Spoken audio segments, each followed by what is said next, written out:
नमस्कार बच्चों। कक्षा 10 विज्ञान की रसायन विज्ञान की रासायनिक अभिक्रिया तथा रासायनिक समीकरण से यह दूसरा वीडियो है। पहले वीडियो में कुछ प्रश्नों के माध्यम से हम उस पूरे लेसन को रिवाइज करने की कोशिश किए थे 25 मिनट के वीडियो में। लेकिन अब और कैसे कैसे प्रश्न आएंगे और बोर्ड परीक्षा में प्रश्न जो है उसको ठीक से पढ़िए और किस प्रश्न में कितना लिखना है ये बहुत जरूरी है जानना। आपको आप एक्स्ट्रा कुछ लिखेंगे उसके कोई मार्क्स नहीं मिलेंगे, आप अपने टाइम को बर्बाद करेंगे। इसलिए ये प्रैक्टिस हम लोग इसमें करेंगे कि कौन सा प्रश्न जब क्या पूछा जा रहा है उसको ठीक से पढ़िए और सिर्फ उतना लिखिए जितना क्वेश्चन में पूछा जा रहा है।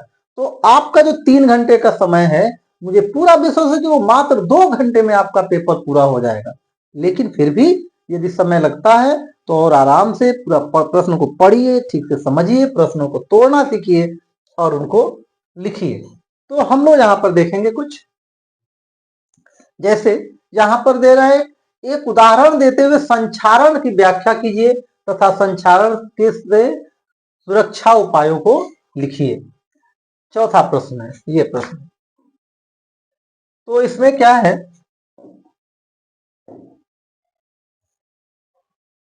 इस प्रश्न को फिर से देखिए। एक उदाहरण देते हुए संचारण की व्याख्या कीजिए। मतलब संचारण क्या है, संचारण क्या होता है भाई? तो संचारण का मतलब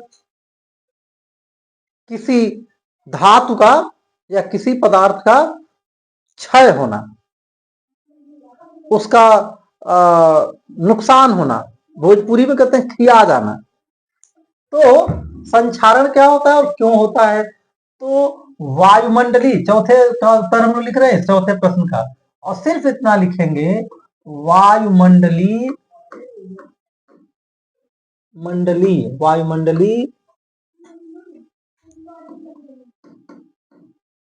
कारकों के कारण किसी, और यहां पे हम लोगों का संचारण से मतलब धातुओं के संचारण से है, तो किसी धातु के क्षय होने की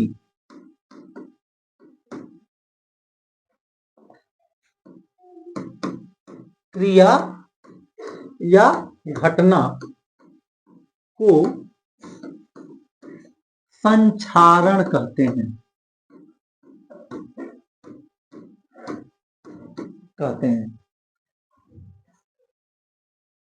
ये इतनी बात ये लिखनी है। और चूंकि कह रहा है व्याख्या कीजिए तो कुछ उसमें उदाहरण दे दीजिए। जैसे जैसे लोहे में जंग लगना, लोहे में जंग लगना, चांदी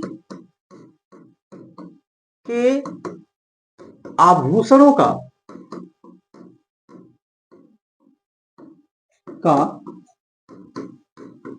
काला होना,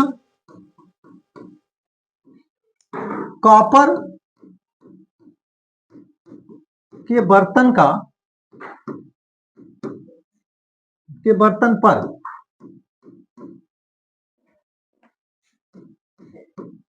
रखे रहने पर हरे रंग की परत जम जाना, ये सब इसके उदाहरण हो गए। उसके बाद पूछ रहा है संचारण से सुरक्षा के उपायों को लिखिए। तो यहां पर आपको यह जानना होगा कि संचारण जो हो रहा है उसका कंडीशन क्या है। तो यहां पर एक्स्ट्रा मैं बता दे रहा हूं, ये समझ लीजिए एक्स्ट्रा पूछा जा सकता है अलग से क्वेश्चन। तो लोहे में जंग क्या होता है भाई? तो जंग, लोहे पर जो जंग होती है, लोहे पर जंग, इसका क्या कारण होता है? तो कैसे होता है? तो नमी, दो कारक हैं इसके, नमी और दूसरा दोनों एक साथ चाहिए, और दूसरा वायु। वायु मतलब यहाँ पे ऑक्सीजन। ये दोनों चीजें और लिखा हूं मैं, दोनों चीजें एक साथ चाहिए। और लोहे पर जंग होता क्या है भाई? तो ये आयरन का ऑक्साइड Fe2O3 और FeOH ट्वाइस, इसका मिक्सचर होता है ऑक्साइड और हाइड्रोक्साइड का। और कंडीशन क्या है, ये अलग एक क्वेश्चन भी हो सकता है कि जंग लगने की क्या कंडीशन होती है, तो ये कंडीशन होती है। अब इसके बाद अगले प्रश्न का उत्तर इसी में छुपा हुआ है कि संक्षारण से सुरक्षा के उपायों को लिखिए। तो भाई संक्षारण जिस कारण से हो रहा है उसको हम काट दें। तो जैसे नमी और वायु ये दोनों की उपस्थिति से होता है, तो ये मान लीजिए आपकी लोहे की कोई वस्तु है, तो यदि आप इसको नमी और वायु से बचा लें तो आप उसका संक्षारण से बचा लेंगे। तो जैसे हम लोग अपने घरों में खिड़की या दरवाजे में, खिड़की वगैरह में जो लोहे का ग्रिल लगा रहता है उसको पेंट करते हैं। आपकी साइकिल पे निकल और क्रोम की पॉलिश की रहती है जिससे वो चमकता है, तो चमकता है, सुंदर भी दिखता है, इलेक्ट्रोप्लेटिंग के द्वारा वो किया जाता है। और दूसरा क्या है कि उसको जंग लगने से भी बचाता है। कोई मशीनरी पार्ट्स हो, चाहे पंखे का जो बेरिंग होता है, पंपिंग सेट वगैरह गांव देहात में आप लोग खेती बाड़ी से जो लोग जुड़े हैं, उसके मशीनरी पार्ट्स नोजल वगैरह जब खरीद के लाएंगे तो देखेंगे वो पेपर में जब वो प्लास्टिक में लिपटा होता है और वो ग्रीस लगा रहता है, तो ग्रीस लगा करके भी उसको रोकते हैं, गैल्वेनाइजेशन से रोकते हैं। ये बहुत सारे इसके ये उपाय हैं इसको संक्षारण से बचाने के लिए। तो ये एक प्रश्न है। अब ये देखिए इतना लिखना है और इसके उपाय में जैसा कि मैं बताया कि अभी 3-4 उपाय कि पेंटिंग करके कारण में ये वाला इसका आंसर जो है सुरक्षा के उपायों को लिखिए। तो ये इसमें क्या हो जाएगा, पेंटिंग करके बचाते हैं, ग्रीसिंग से बचाते हैं, ग्रीसिंग, और गैल्वेनाइजेशन, गैल्वेनाइजेशन होता है जिंक की कोटिंग चढ़ती है उसके ऊपर, गैल्वेनाइजेशन, इलेक्ट्रोप्लेटिंग, ये सब डिफरेंट उपाय हैं जो संक्षारण से उसको बचाते हैं। तो ये भी दीर्घोत्तरीय प्रश्न है और इतना कम दे करके आपको 4 नंबर या 6 नंबर मिलने वाला है। तो ऐसे प्रश्नों को करिए। आगे आ रहा है रिडॉक्स अभिक्रिया। इसके पहले वाले वीडियो में मैंने डिटेल्स में इसके बारे में बताया था, यहाँ पे बस क्या करें, उदाहरण देकर स्पष्ट कीजिए। तो रिडॉक्स अभिक्रिया क्या होती है भाई, वह अभिक्रिया जिसमें दोनों ही होती है। रिडॉक्स अभिक्रिया क्या है, वह अभिक्रिया जिसमें ये दोनों होती है वो रिडॉक्स अभिक्रिया है। वह रासायनिक अभिक्रिया जिसमें उपचयन, उपचयन मतलब क्या भाई, ऑक्सीडेशन, ऑक्सीडेशन और अपचयन, अपचयन दैट इज रिडक्शन, दोनों होता है।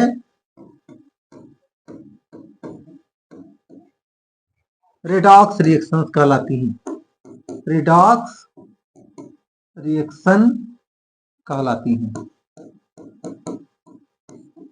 ये हो गया इसकी परिभाषा। और उदाहरण लिखना है, तो उदाहरण में क्या लिख सकते हैं, तो इसके उदाहरण में लिख लीजिए zinc plus, sorry zinc oxide,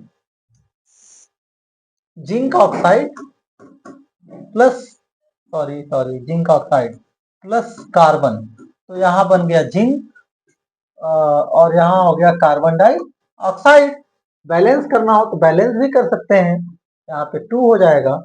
और यहाँ पर ये दिखा सकते हैं कि इसका क्या हो गया भाई, यहाँ पे ये हो गया, इसका क्या हुआ, रिडक्शन, इसका हो गया रिडक्शन और इसका हो गया ऑक्सीडेशन। ये हो गया इसका उदाहरण। अपचयन, उपचयन अभिक्रिया, यही अपचयन उपचयन का रिएक्शन वो है। ऑक्सीकारक और अपचायक, हाँ ये चीज यहाँ पे फिर एक बार बता दें आप लोगों को, यहाँ पर आया था। तो यहाँ देखिए जिस ये रिडक्शन हुआ किसका, जिंक ऑक्साइड का, किसमें हुआ, जिंक में हुआ। लेकिन रिडक्शन क्यों हुआ, इसका ऑक्सीजन चुरा लिया, किसने चुरा लिया भाई?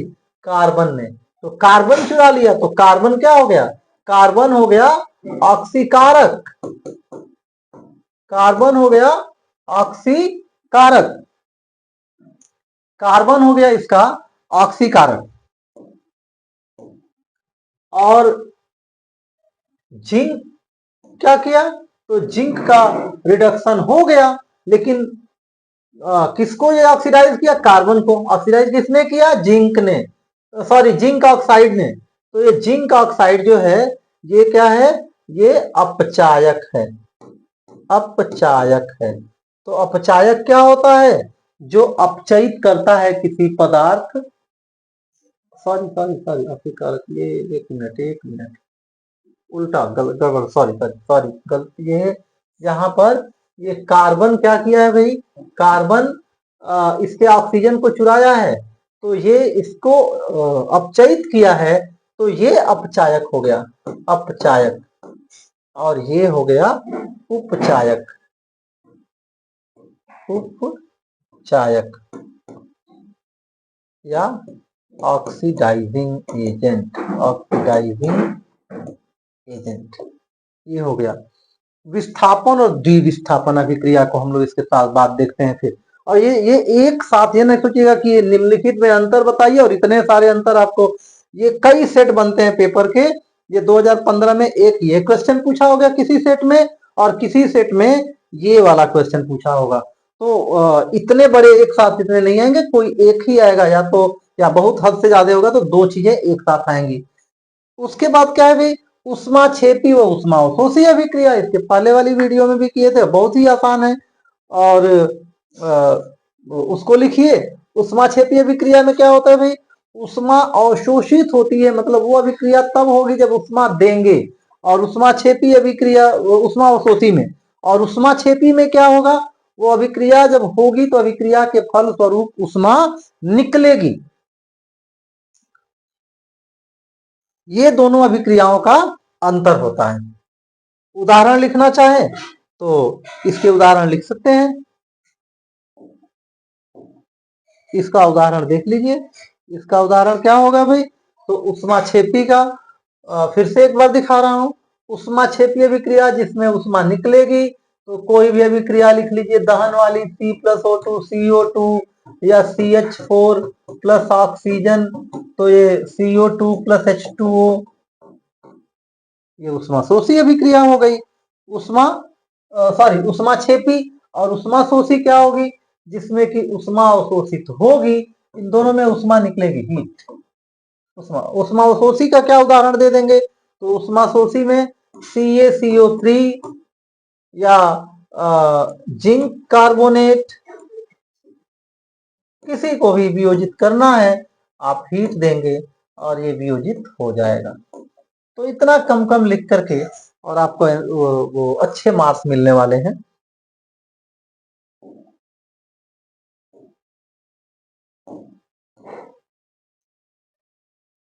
हाँ, यहाँ पे चलिए दिया है बड़ा क्वेश्चन बना करके।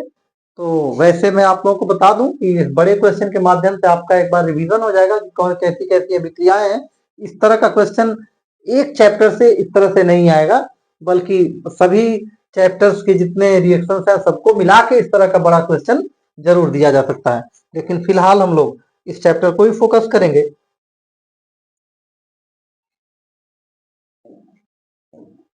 तो क्या देख रहे हैं आप, क्या कह रहे हैं भाई? Plaster of Paris. तो ये तो जब पढ़ेंगे आप लोग ये अम्ल क्षार तथा लवण वाले लेसन में आ जाता है। तो लेकिन यहाँ भी एक बार चूंकि सारा कुछ रिवीजन चल रहा है और यहाँ आया है, तो रिएक्शन के माध्यम से भी देखेंगे हम लोग। तो इसमें कह रहा है कि इनके संतुलित रासायनिक समीकरण लिखिए। तो प्लास्टर ऑफ पेरिस, इसके लिए क्या है भाई? ये है CaSO4 और ट्वाइस H2O, और इसमें जब पानी मिलाते हैं तो जिससे बना रहता है वही फिर से बन जाता है। जिप्सम से बनता है प्लास्टर ऑफ पेरिस, क्योंकि इसका वाटर ऑफ क्रिस्टलाइजेशन थोड़ा सा निकल जाता है, और फिर वही वाटर ऑफ क्रिस्टलाइजेशन इसको वापस मिलता है और 100 ये बस ऐसे मिला देते हैं तो ये बन जाता है CaSO4 और ट्वाइस H2O और यहाँ पर ये 2 यहाँ पर 3। तो ये प्लास्टर ऑफ पेरिस की क्या करते हैं, कुछ नहीं करना है, सिर्फ जल मिला देते हैं और जिप्सम बन जाता है। जिप्सम कुछ और नहीं, जब आप हाथ वगैरह फ्रैक्चर किसी का होता है या मूर्ति बनाई जाए तो करते क्या है, वही पीओपी आता है ना, उसी वही प्लास्टर ऑफ पेरिस है। तो उसमें बस थोड़ा सा जल मिलाएंगे और देखते हैं बहुत ही जल्दी वो हार्ड हो जाता है। तो यही प्रॉपर्टी इसमें यूज कर लेते हैं। हाइड्रोजन और क्लोरीन, तो ये तो आप जानते हैं ये रिएक्शन क्या होती है, हाइड्रोजन दैट इज H2 और क्लोरीन Cl2, ये तो HCl बन जाता है, हाइड्रोक्लोरिक एसिड बन जाता है या हाइड्रोजन क्लोराइड गैस बन जाती है। दोनों में बहुत ज्यादा अंतर नहीं है। जिंक कार्बोनेट और यहाँ पे जिंक कार्बोनेट, अभी हमने एक एग्जांपल लिखा था इसका, जिंक कार्बोनेट से जिंक ऑक्साइड। याद करिए एक बार कौन सी अभिक्रिया थी, वो क्या करना पड़ा था, तो वास्तव में इसको कुछ ऊर्जा देनी पड़ेगी। तो जिंक ऑक्साइड में दैट इज जिंक का ZnCO3 जिंक कार्बोनेट, और इसको जब गर्म करेंगे हम लोग तो बन जाएगा zinc oxide ZnO plus CO2। तो इस ब्लैंक इसमें उसको भरना है। मैग्नीशियम, मैग्नीशियम क्लोराइड और हाइड्रोजन, यहां से भाई क्या रिएक्शन दिख रही है, हाइड्रोजन निकल रहा है, यहाँ एक धातु आ रही है। याद कीजिए किस प्रकार की अभिक्रिया है। मैं इस क्वेश्चन को इसीलिए डाला हूं ताकि आप लोगों को विभिन्न प्रकार की अभिक्रियाएं दिमाग में घूमे, नहीं तो वैसे एक एक करके तो याद हो जाता है, डेफिनेशन भी याद होता है और भी सब कुछ हो जाता है, लेकिन जब कई पूरे चैप्टर से एक साथ आता है तो वहां दिमाग पजल करता है। तो इसलिए मैं जानबूझ के डिफरेंट डिफरेंट उसका वो कर रहा हूँ ताकि फटाफट दिमाग में आए कि अच्छा अभी वो रिएक्शन चल रही थी, यहाँ पे डिकम्पोजिशन रिएक्शन चल रही थी, यहाँ पे कौन सी अभिक्रिया आ रही है भाई, तो यहाँ मैग्नीशियम है और यहाँ हाइड्रोजन निकल रहा है। तो याद करिए डिस्प्लेसमेंट रिएक्शन, और हाइड्रोजन और क्लोरीन भी उधर नहीं दिख रहा है, मतलब यहाँ पर हाइड्रोक्लोरिक एसिड है, डाइल्यूट हाइड्रोक्लोरिक एसिड, और ये क्या हो गया Mg। तो यहाँ बन गया MgCl2 और हाइड्रोजन गैस यहाँ से निकलेगी। और ये कौन सी अभिक्रिया है, आपकी जानकारी के लिए फिर एक बार बता दें, ये डिस्प्लेसमेंट रिएक्शन या सब्स्टिट्यूशन रिएक्शन। अब आइए बेरियम क्लोराइड और सल्फ्यूरिक अम्ल, और बेरियम क्लोराइड और सल्फ्यूरिक अम्ल मिलकर के क्या बनाएंगे, तो यहाँ तो हाइड्रोक्लोरिक अम्ल बन रहा है। यहाँ पर देखिए ये भी एक बेरियम BaCl2 लिख लीजिए पहले, BaCl2 और यहाँ पे H2SO4। तो यहाँ पर ये भी एक कंपाउंड है, ये भी एक कंपाउंड है, दोनों कंपाउंड रिएक्शन करेंगे और एक थर्ड कंपाउंड यहाँ दिखा भी दिया है कि बन गया है क्या, HCl। बच क्या रहा है, बच रहा है BaSO4। अब याद करिए ये कहाँ है, कौन सी अभिक्रिया थी और क्या होता है इसमें, तो वास्तव में ये व्हाइट सफेद और छेद बनता है।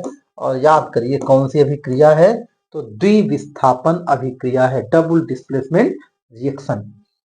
6 नंबर को में देखिए क्या दे रहा है, तो यहाँ पर है silver nitrate plus sodium iodide. यहां भी इसी तरह की अभिक्रिया दिख रही है, silver nitrate that is AgNO3, फॉर्मूले याद रखना भी बहुत जरूरी होगा, और सोडियम आयोडाइड Na। तो यहां पे बन गया एक तो सोडियम नाइट्रेट NaNO3 बन गया, NaNO3 बन गया, और एक बन रहा है सिल्वर आयोडाइड, ये भी डबल डिस्प्लेसमेंट रिएक्शन होती है, इसका भी ब्लैक कलर का प्रेसिपिटेट बनता है। कैसा भाई, ब्लैक कलर का प्रेसिपिटेट बनता है, ये भी डबल डिस्प्लेसमेंट रिएक्शन होगी।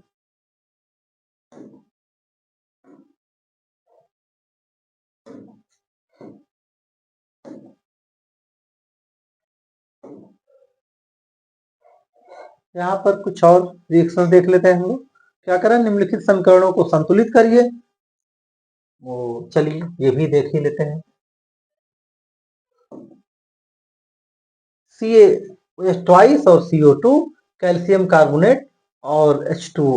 और हाँ ये भी, ये अभिक्रिया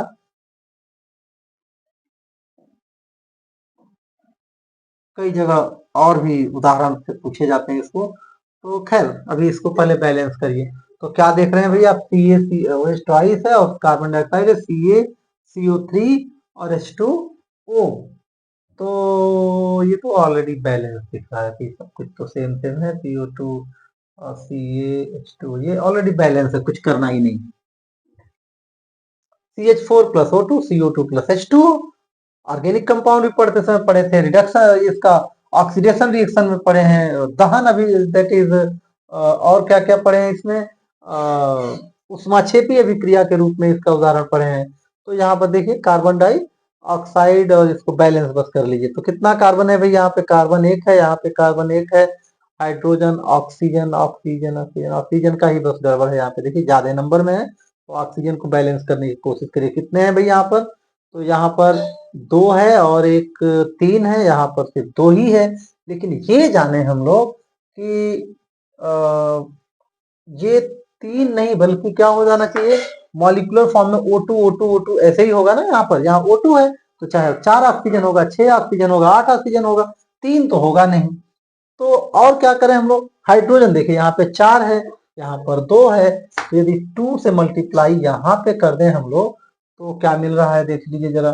तो यहाँ पे हो गया 4 ऑक्सीजन और यहाँ पर 2, 6 सॉरी 2 ऑक्सीजन 2 4 ऑक्सीजन हो गया, यहाँ पर 2 ही ऑक्सीजन है, तो इसमें 2 दूनी 4 कर लेते हैं और अब ये बैलेंस हो गया, सबसे सिंपल वाला बैलेंसिंग अभिक्रिया है। ये क्या करे, अभिक्रिया Fe+CuSO4 FeSO4+Cu में अभिकारक तथा उत्पाद के नाम बताइए। तो ये तो आप पहले से जानते हैं भाई, कुछ बहुत समय नहीं देना है। जो अभिक्रिया में भाग लेने वाले हैं ये क्या हैं, तो ये अभिकारक हैं। कौन है भाई, ये अभिकारक। और जो अभिक्रिया के फल स्वरूप बने हैं वो कौन है, तो वो उत्पाद हैं। उष्मीय अपघटन अभिक्रिया का एक उदाहरण दीजिए। उष्मीय अपघटन, तो अपघटन क्या हो जाएगा भाई, कोई भी उदाहरण ले लीजिए।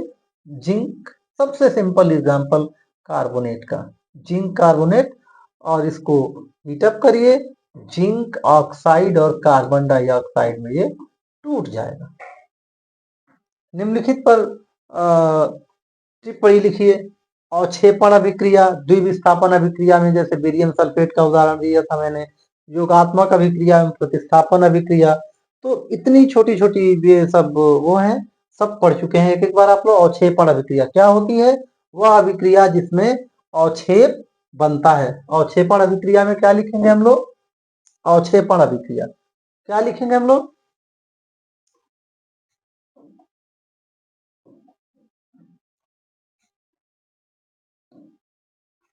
अवक्षेपण के बारे में, वह रासायनिक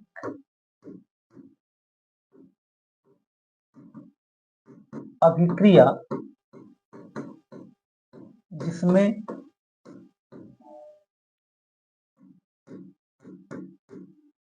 अवक्षेप बनता है,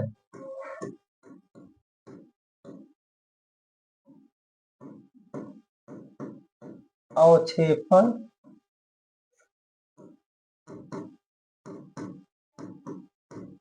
अभिक्रिया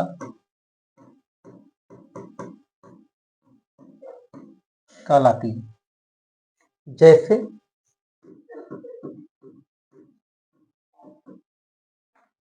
सोडियम नाइट्रेट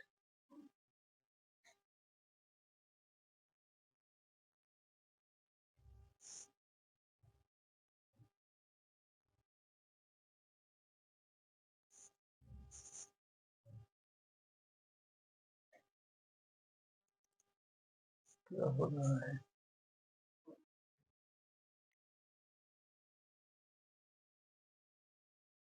यहाँ पे बोर्ड में कुछ डिस्टर्ब हो रहा है।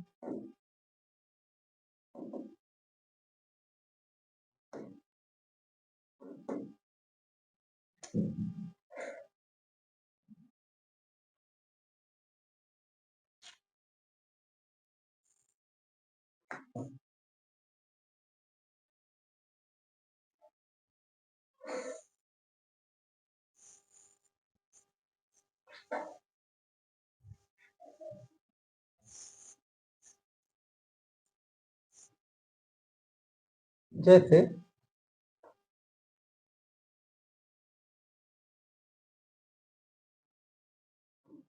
बेरियम क्लोराइड और सोडियम सल्फेट।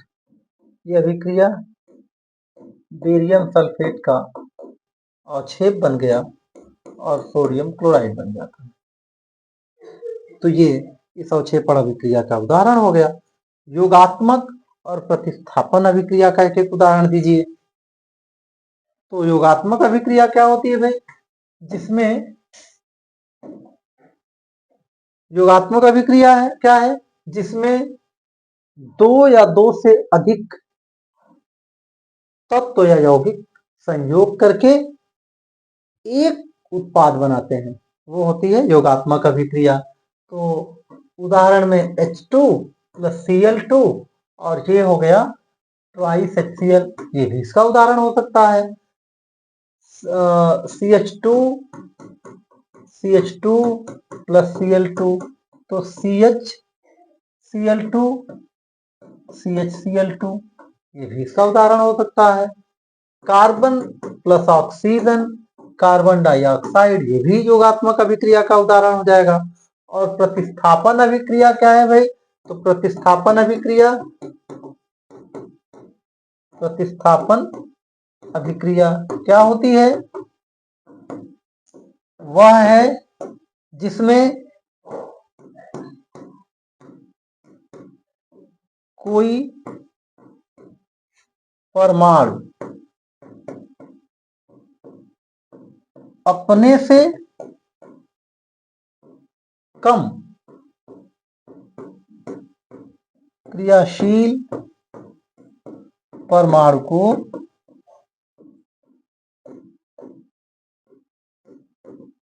उसके यौगिक से हटाता है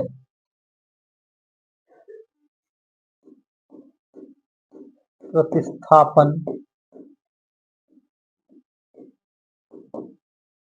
अभिक्रिया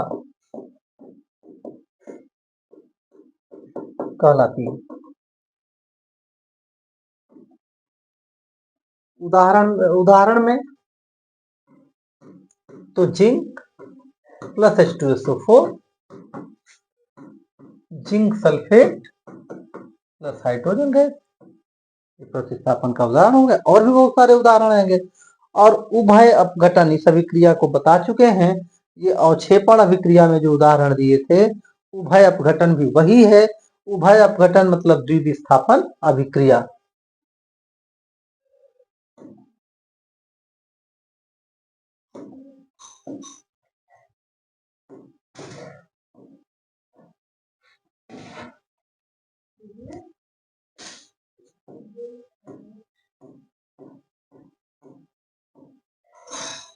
अब हम लोग कुछ और प्रश्नों को यहाँ पे देखेंगे। तो यहाँ पर देखिए, निम्नलिखित रासायनिक समीकरणों को संतुलित करिए। तो यहाँ पे संतुलित करना या क्या क्या अभिक्रियाएं हो रही हैं, वो सब भी हम लोग एक साथ देखते चलेंगे फटाफट। तो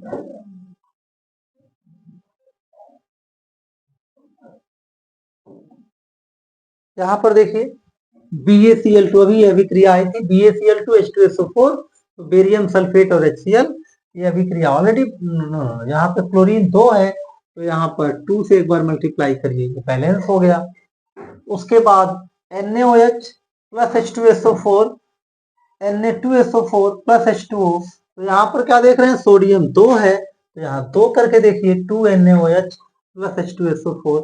अब यहाँ पर OH 2 ऑक्सीजन है, यहाँ पर सिर्फ एक ऑक्सीजन है, सल्फेट के ऑक्सीजन को अलग रहने दीजिए, तो यहाँ पर फिर 2 से कर लीजिए, तो 2H2O हो गया, बैलेंस हो गया ये। अब hydrogen, oxygen, sulphur, nitrogen, sodium सबकी नंबर बराबर हो गई। Nitric acid plus CaOH twice, तो कैल्शियम नाइट्रेट बन गया। क्या नाम है इसका? Calcium nitrate plus H2O। तो यहाँ पर नाइट्रेट कितना है भाई? 3, ये 2 नाइट्रेट आयन है, यहाँ पर एक ही है, तो यहाँ पर 2 से मल्टीप्लाई करिए, 2HNO3 plus CaOH twice, CaNO3 twice और H2O, यहाँ पे 2H और यहाँ पे 2OH ट्वाइस, तो यहाँ पर बन गया 2H2O। H2 प्लस Cl2 और याद करिए कौन सी अभिक्रिया है, H2+Cl2, किसका उदाहरण दे सकते हैं? तो ये कौन सी अभिक्रिया है? संयोजन अभिक्रिया है। कौन सी भाई? संयोजन अभिक्रिया। उदाहरण के रूप में भी इसका इस्तेमाल कर सकते हैं। कैल्शियम हाइड्रोक्साइड प्लस CO2, तो क्या अभी आया था ये अभिक्रिया, कैल्शियम कार्बोनेट प्लस H2O, और ये बैलेंस करिए तो कार्बन डाइऑक्साइड इतना, ये तो ठीक है, एक और है, ये तो बैलेंस है, ऑलरेडी बैलेंस है। MnO2 plus HCl, MnCl2 plus H2O plus Cl2। ये अभिक्रिया कभी कभार पूछ लिया जाता है कि ये रिडॉक्स रिएक्शन का भी एग्जाम्पल है, तो किसका क्या हो रहा है वो जरा देख लीजिए, फिर बैलेंस भी हम लोग कर लेंगे। तो यहाँ पर क्या देख रहे हैं, HCl, और यहाँ से इसका हाइड्रोजन निकल गया, हाइड्रोजन निकल के Cl2 हो रहा है, तो HCl से हाइड्रोजन का निकलना क्या हो जाएगा भाई, इसका ऑक्सीकरण हो गया। और मैग्नीज डाइऑक्साइड, यहाँ पर देखेंगे तो ये मैग्नीज डाइऑक्साइड में मैग्नीज की संयोजकता +4 है, और यहाँ पर इसकी संयोजकता +2 है, तो इसका क्या हो गया भाई, धनात्मक संयोजकता क्या हो गई, यहाँ पर घट गई है। तो धनात्मक संयोजकता का घटना क्या होता है, रिडक्शन होता है। तो यहाँ पे MnO2 का रिडक्शन भी हुआ है, तो ये रिडॉक्स रिएक्शन का भी उदाहरण एक है। और जाहिर सी बात है कि दो यौगिक हैं, एक का यदि रिडक्शन हो रहा है तो दूसरे वाले का क्या हो गया, ऑक्सीकरण हो जाएगा। तो वही ऑक्सीकरण, HCl का ऑक्सीकरण हो गया क्लोरीन में। अब बात करते हैं, थोड़ी बैलेंस करने की बात कर लेते हैं। तो MnCl2 है और यहाँ पे Cl2 है, तो 4 Cl2 है। तो सबसे पहले तो इसको 4 करिए, यदि ये 4 कर रहे हैं तब फिर देखें बैलेंस हुआ है कि नहीं। तो ऑक्सीजन फिर देखिए 2 है, यहाँ पर ऑक्सीजन 1 है, हाइड्रोजन यहाँ 4 है, यहाँ हाइड्रोजन 2 है, तो एक ही शॉट से दोनों बैलेंस हो गए, हाइड्रोजन भी 4 हो गया और ऑक्सीजन भी 2 हो गए। आयरन और H2O, ये किस प्रकार की अभिक्रिया है भाई, क्या हो रहा है इसमें? तो यहाँ पर देखिए इस आयरन में कोई ऑक्सीजन तो था नहीं, अब यहाँ पे ऑक्सीजन आ गया, तो ये ऑक्सीकरण अभिक्रिया का ही उदाहरण हो सकता है। लेकिन साथ में ऑक्सीजन क्या हो रहा है, ऑक्सीजन H2O से ऑक्सीजन निकल गया, तो इसलिए यहाँ पे H2O का क्या हो गया, रिडक्शन हो गया। इस तरह से भी इस अभिक्रिया का रिडॉक्स रिएक्शन को भी के रूप में भी देख सकते हैं।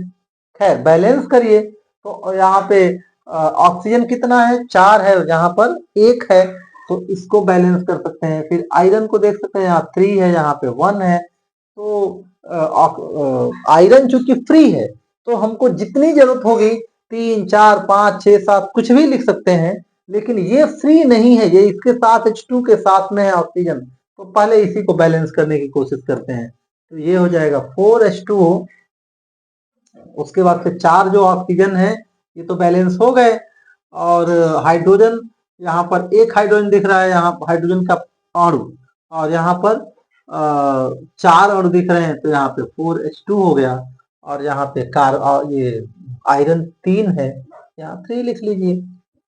उसके बाद ये क्या है भाई, कौन सी अभिक्रिया दिख रही है, तो ये है ग्लूकोज। ये आपके शरीर में पाचन में जब ग्लूकोज चलेगा तो यहाँ भी कार्बन डाइऑक्साइड और हाइड्रोजन और ऊर्जा मिलेगी आपको। बैलेंस करना है तो देखिए 6 कार्बन है, तो यहाँ पे हम लोग इसको 6 कर सकते हैं, 6 कर लीजिए, 6 CO2 हो गया। ऑक्सीजन कितना है, यहाँ पर 6 है, और हाइड्रोजन कितना है, 12 है, तो हाइड्रोजन 12 और तो कहीं दिख नहीं रहा, यहीं पे है, तो 12 के लिए 6H2O कर लीजिए। अब ऑक्सीजन कितना हो गया भाई, तो ऑक्सीजन यहाँ से हो गया 6, ये 6 ऑक्सीजन एटम तो यहीं पे हो गए, 6 CO2, ये यहाँ का ऑक्सीजन कम पड़ रहा है तो 6। और हाँ, संतुलन करने का कोई एक फिक्स विधि नहीं है, इसमें सबसे perfect method hit and trial method ही है, उसी से करते हैं हम लोग कि किसको करने से जरूरी है कि एक स्टेप में आप किए और वो सही हो सकता है कि आप बैलेंस किए तो दूसरे का बैलेंस बिगड़ गया, तो वहां उसके बदले फिर दूसरी नंबर भी डालनी पड़ेगी, तो हिट एंड ट्रायल मेथड ही चलता है। सोडियम, अच्छा यहाँ पे क्या है भाई, ओहो एक तो ये दे दिया, ये ऑर्गेनिक केमिस्ट्री की रिएक्शन है, यहाँ पे दे दिया है, चलिए ठीक है देखते हैं हम लोग। तो ये याद करिए, अल्कोहल की सोडियम या किसी धातु से अभिक्रिया होती है तो वहां से वो हाइड्रोजन को डिस्प्लेस करता है, डिस्प्लेसमेंट रिएक्शन का भी उदाहरण दे सकते हैं। वैसे ये अल्कोहल के गुण में पढ़े होंगे कि इसकी सोडियम से अभिक्रिया होती है तो क्या बनता है भाई, तो sodium ethane sodium ethoxide, sodium ethoxide balance करना है तो ये बस हाइड्रोजन 2 निकल रहा है तो यहाँ पर 2 चाहिए और तब यहाँ ये भी 2 चाहिए, ये भी 2 चाहिए। कार्बन डाइऑक्साइड और H2O की अभिक्रिया होती है तो ये कौन सी अभिक्रिया है याद करिए जरा, ये और कुछ नहीं बल्कि क्या है भाई, ये फोटोसिंथेसिस रिएक्शन है, फोटोसिंथेसिस,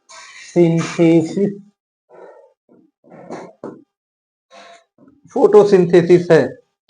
कौन करते हैं, पौधे, हम लोग में नहीं होती है, पौधे भोजन बनाते हैं, उसी भोजन का हम लोग भी क्या करते हैं यहाँ पर इस्तेमाल करते हैं। तो इसको बैलेंस करिए तो भाई कितना कार्बन चाहिए, 6 चाहिए, ठीक इसका उल्टा तो है, 6 कार्बन चाहिए, लेकिन वहां पे जब आएगा बैलेंस करने के लिए तो ये तो रहेगा नहीं सामने आपके, तो यहाँ 6 कार्बन है तो 6 CO2 दे दीजिए और उसी के अकॉर्डिंग बाकियों को बैलेंस कर लीजिए। कार्बन 12 है तो यहाँ पर भी 6 दे दीजिए। बाकी ऑक्सीजन देखिए अब कहाँ जा रहा है भाई, ऑक्सीजन 6 हो गया तो 6 ऑक्सीजन ये हो गया यहाँ का, फिर से तो 6O2 और चाहिए और H2O कितना होगा भाई इसमें, तो H2O यहाँ कुछ थोड़ी सी कोई H2O कुछ मिस्टेक है यहाँ पे, ये बनता तो नहीं है, नहीं नहीं बनता है। कार्बन डाइऑक्साइड ये हो गया, कार्बन डाइऑक्साइड ऑक्सीजन ये बनता तो नहीं, नो ये ऑलरेडी बैलेंस है, ये नहीं बनता है।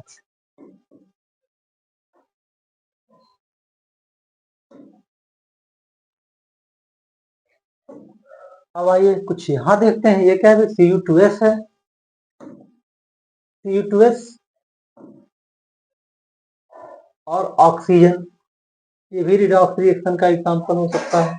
तो Cu2O और SO2, तो यहाँ पर क्या देख रहे हैं हम लोग, Cu2 यदि पहले इसकी संयोजकता देखें तो यहाँ पे कार्बन की संयोजकता, अच्छा Cu2O नो नो ये उसमें तो जितनी वैलेंसी पहले है वही ये भी यहाँ पे भी वही है, और एक SO2, Cu2O और SO2 आयनों की ये डबल डिस्प्लेसमेंट रिएक्शन जैसे है।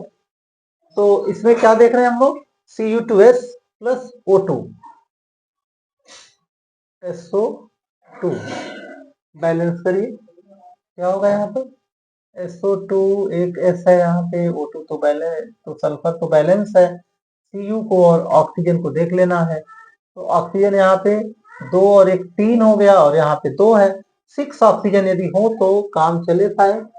तो यहाँ पर 6 ऑक्सीजन के लिए यदि यहाँ पे 3 करें 3O2 तो फिर कितना हो रहा है 3O2 Cu2O,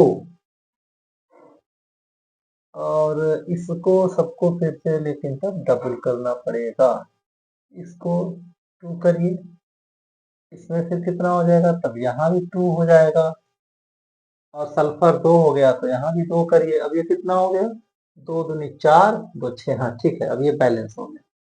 lead nitrate decomposition reaction का ये भी एक एग्जांपल है, जब लेड नाइट्रेट को गर्म करते हैं तो lead oxide, nitrate, nitrogen oxide और ऑक्सीजन ये बनते हैं, तो ये भी बड़ा इंपॉर्टेंट रिएक्शन है, डिकम्पोजिशन का एग्जांपल भी, और पूछा जाता है यहाँ तो दे दिया है, पूछा जाता है कि what happens when lead nitrate is heated, जब लेड नाइट्रेट को गर्म करते हैं तो क्या होता है ये पूछा जाता है, तो याद रखिएगा लेड नाइट्रेट को गर्म करेंगे तो लेड ऑक्साइड बनता है, नाइट्रोजन का ऑक्साइड बनता है और ऑक्सीजन गैस भी निकलती है। फिलहाल यहाँ पे हम लोग को इसको बैलेंस करना है, तो बैलेंस करने में देखें क्या है भाई, यहाँ पे तो NO3 ट्वाइस, यहाँ पे यदि इसको 2 करें तो काम चलेगा क्या, 2NO2 हो गया यहाँ पर, तो यहाँ पे 2NO2 निकल गया, ऑक्सीजन यहाँ से NO2 दोनों से मिलके एक ये ऑक्सीजन हो गया और पीवी हो गया, कितने में बैलेंस हो गया, कुछ और करना नहीं है।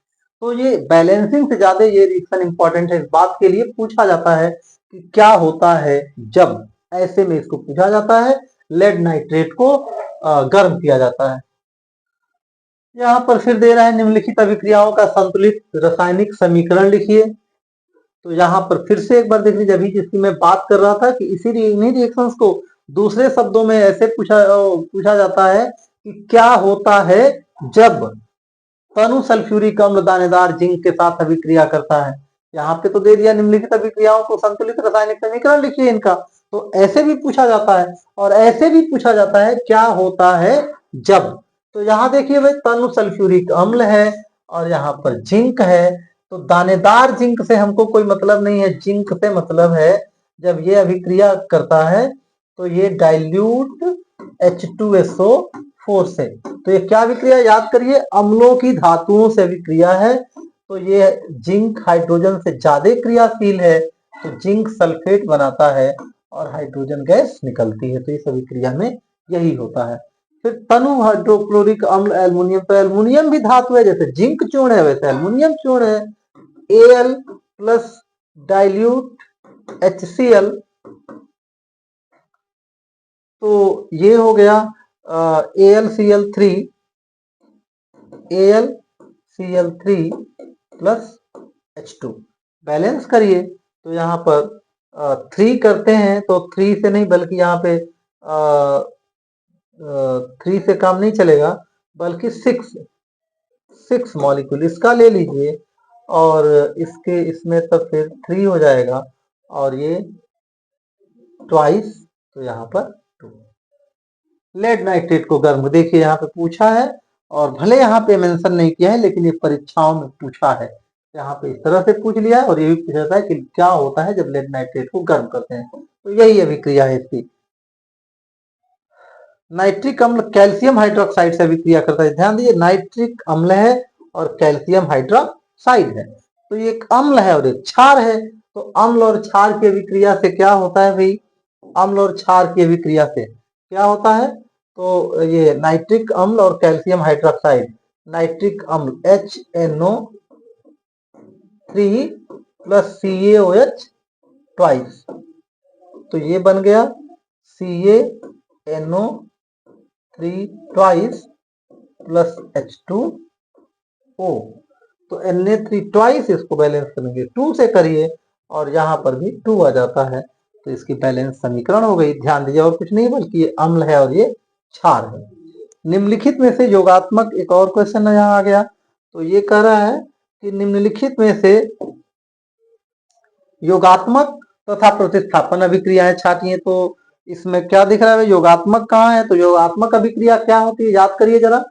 तो योगात्मक अभिक्रिया होती है जिसमें 2 या 2 से अधिक यौगिक रिएक्शन करके और कोई एक उत्पाद बनाते हैं। तो ये हो गई आपकी क्या, ये हो गई योगात्मक। और प्रतिस्थापन अभिक्रिया क्या होती है, तो वह अभिक्रिया जिसमें कोई एक तत्व अपने से कम क्रियाशील तत्व को विस्थापित करता है। तो यहाँ पे CuSO4 इससे ज्यादा क्रियाशील आयरन है, इसको विस्थापित कर दिया, तो ये विस्थापन है, विस्थापन अभिक्रिया या प्रतिस्थापन अभिक्रिया। और ये भी क्या है भाई, विस्थापन।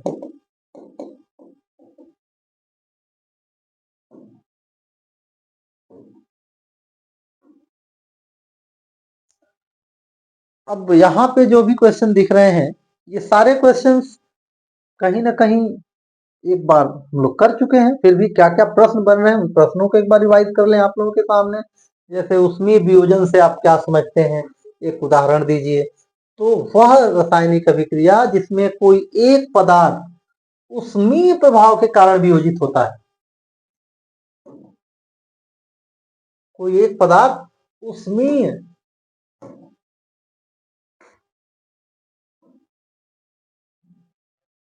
कोई एक पदार्थ उष्मीय प्रभाव के कारण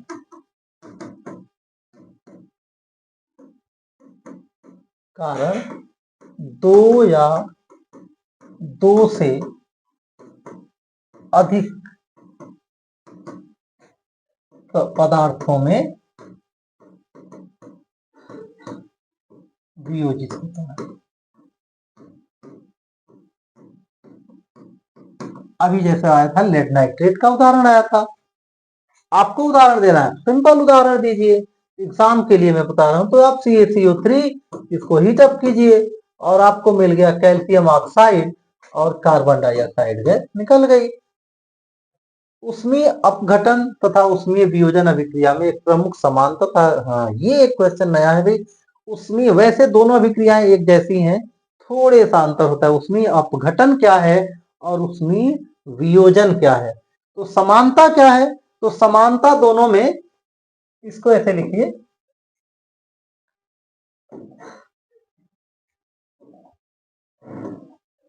समानता क्या है इसमें? समानता क्या है? तो दोनों में समानता एक लिख लीजिएगा, समानता दोनों अभिक्रियाओं में एक पदार्थ दो या दो से अधिक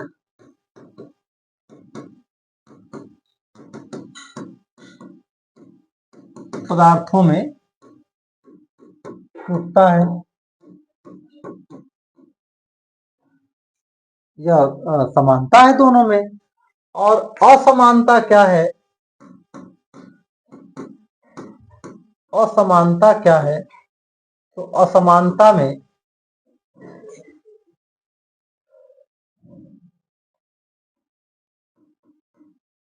उष्मीय अपघटन अनुत्क्रमणीय होता है, अनुत्क्रमणीय, नॉन रिवर्सिबल, इरिवर्सिबल होती है। जबकि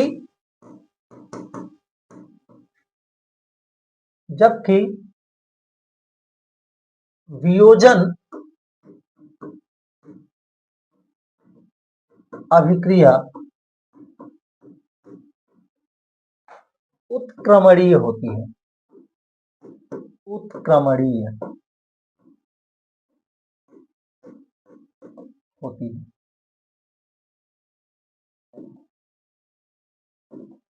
उदाहरण, ऐसा क्वेश्चन है तो उदाहरण के साथ लिखना होगा।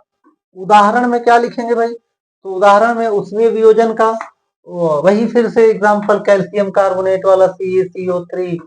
और क्योंकि मैं बार बार क्या कर रहा हूं, मैं वैसे तो सारी अभिक्रियाओं को हम लोग देख रहे हैं, लेकिन एग्जाम में इन प्रश्नों को कैसे लिखेंगे, क्या लिखेंगे कि कम से कम लिख के आप अच्छे मार्क्स ऑब्टेन कर सकें, तो उसके बारे में बता रहा हूं। तो ये हो गया, यहाँ पे ऊष्मा दीजिए इसको, और CaO + CO2, ये हो गया किसका भाई? ये विघटन हो गया, ये अपघटन हो गया, अपघटन। और वियोजन में क्या हो गया भाई? वियोजन में अमोनिया गैस को ले लीजिए, कोई भी और उदाहरण ले सकते हैं।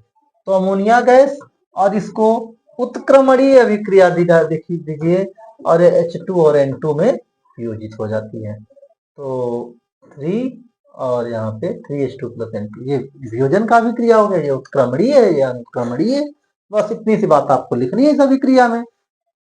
उष्माशोषी व उष्माक्षेपी अभिक्रियाओं में एक एक उदाहरण दीजिए। ये दोनों के हो चुके हैं। 11 नंबर प्रश्न देखिए, क्या होता है जब सोडियम क्लोराइड विलयन में सिल्वर नाइट्रेट मिलाते हैं? क्या होता है भाई?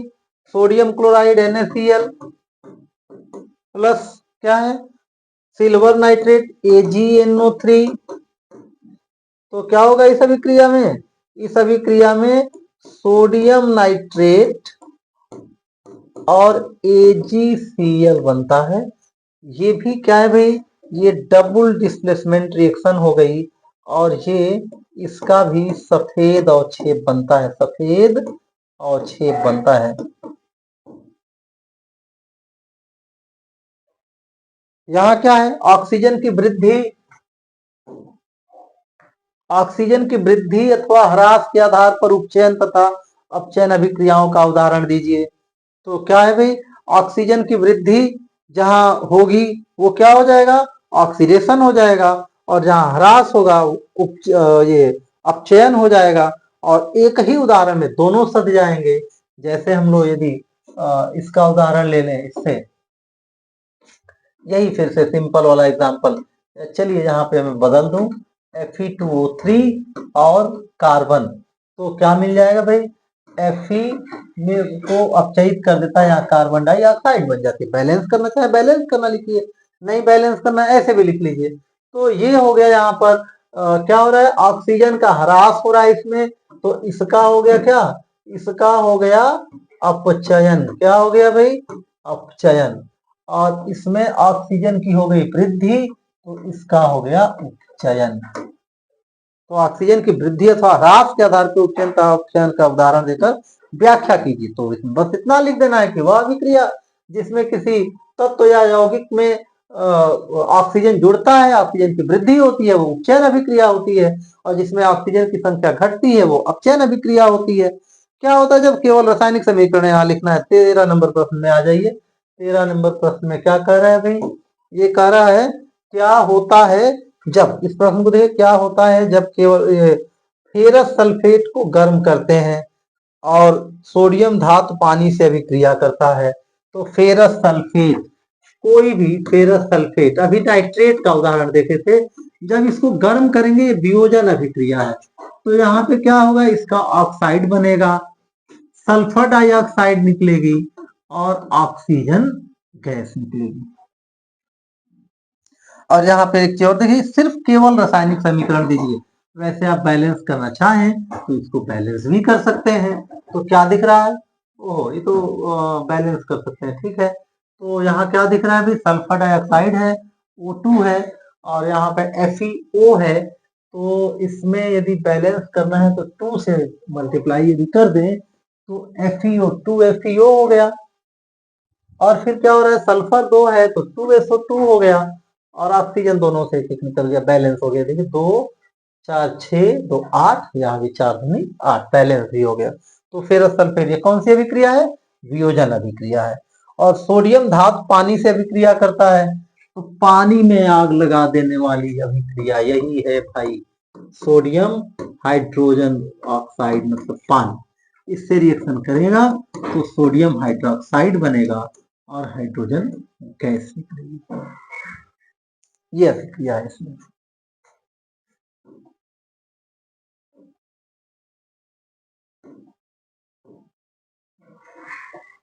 कुछ और क्वेश्चन सिंपल सिंपल, दीवारों पर सफेदी करने के लिए चूने का जलीय विलयन प्रयोग करते हैं तो दीवारों पर चमक आने का कारण क्या होता है, ये भी एक रासायनिक अभिक्रिया है। तो क्या होगा भाई, कैसे आएगा, तो ये देखिए चूल्हे पर जलीय विलयन मतलब क्या है, CaOH ट्वाइस है, सफेदी आती है। तो इसमें होता क्या है, कार्बन डाइऑक्साइड रिएक्शन करती है वायुमंडल की, और ये बन जाता है CaCO3 और H2O, सूख जाती है, यही वायु में उड़ जाती है, गैस बन के क्या हो जाएगी, उड़ जाएगी, और यही सफेद होता है। इसी के कारण उसमें क्या हो जाती है, सफेदी आती है। तो ये अभिक्रिया है। धातुओं को संक्षारित होने से बचाने के उपाय लिखिए, ऑलरेडी डिस्कस कर चुके हैं। इसके बाद की कुछ और अभिक्रियाएं हम लोग दूसरी वीडियो में देखेंगे, क्योंकि वीडियो काफी लंबा होते जा रहा है। तो इस वीडियो में सिर्फ इतना ही। हमारे वीडियोस देखते रहिए, अपने लेसन का रिवीजन करते रहिए, और अपने दोस्तों को ये वीडियो शेयर भी कीजिए। जो लोग अभी भी सब्सक्राइब नहीं किए हमारे चैनल को, सब्सक्राइब भी कर लीजिए, लाइक करते रहिए, जिससे कि ये रीच और लोगों तक बढ़े। आप लोगों के इन्हीं एक्टिविटीज से हमको एनर्जी मिलती रहेगी, हम और काम करते रहेंगे, पूरे बोर्ड परीक्षा तक आप लोगों का साथ देते रहेंगे। धन्यवाद।